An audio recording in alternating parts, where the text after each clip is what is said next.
Здравейте, приятели! Вие гледате Zoom с мен Ванчела и победителите от играта Снимай смело с Madstar, Пламен и Драго, които направиха страхотни клипчета. Какво ви вдъхнови да участвате в играта на Madstar? Може би това, че много обичам лятото и може би от няколко години се занимавам с компютърна анимация и може би това ме мотивира. А ти направи клипчето с компютърната анимация. Много е хубаво. Много ми хареса. А направи ли му предварителен сценарий? Не, всъщност всичко стана в последния момент, като една моя позната ми изпрати точно последния ден от играта условията и аз ги прочетох и просто написах на лист няколко стъпки, които следвах в продължение на, може би, за часове горе-долу, за един ден. Значи ти всъщност си се включи в последния момент в играта? Да, в последния момент. А Драго, ти, твоето клипче с телепортацията? Ами аз всъщност горе-долу в последния момент осъзнах, че съществува тази реклама, пак по телевизията я видях.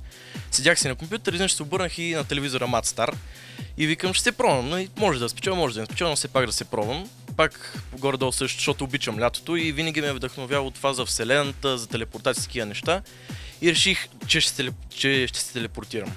Ами това е една страхотна идея. Вдъхновил те, предполагам, нещата, които обичаш, които са? Ами да, действително, нали, както казах, много обичам за космоса да чета и предавания гледам, но особено братовчет ми от Англия, той много ме вдъхнови по това, с визуалните ефекти. Едно лято той се върна и почна, нали, да ми покаже, но и аз ми стана готино и се научих от него. И всъщност той ме вдъхнови въобще да правя нещо такова. А ти всъщност не се занимаваш професионално с графика?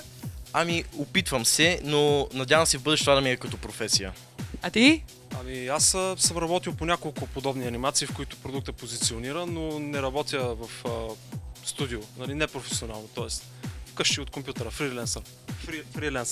Фриленсър е супер. Вдъхнови ли ви всъщност условието на играта? Как ви се стори? Ето как като го чухте и си казахте, бре, това е много яко, а?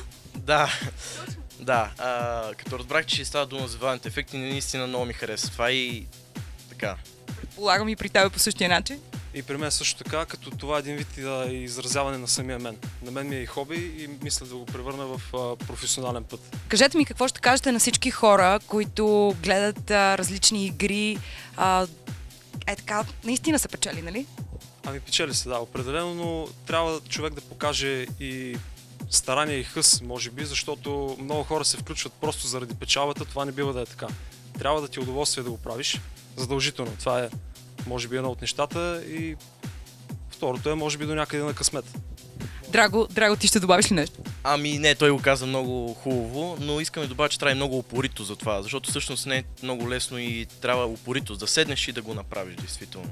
И както каза, той трябва да има... да ти харесва това нещо, просто. И да има идея. Да, най-важната идея, защото ако няма идея, няма как да стане клипчето. Да, определено клипчетата са ви страхотни. Аз ви пожелавам успехи за напред и на всички участници в игрите на The Voice и на Madstar за в бъдеще.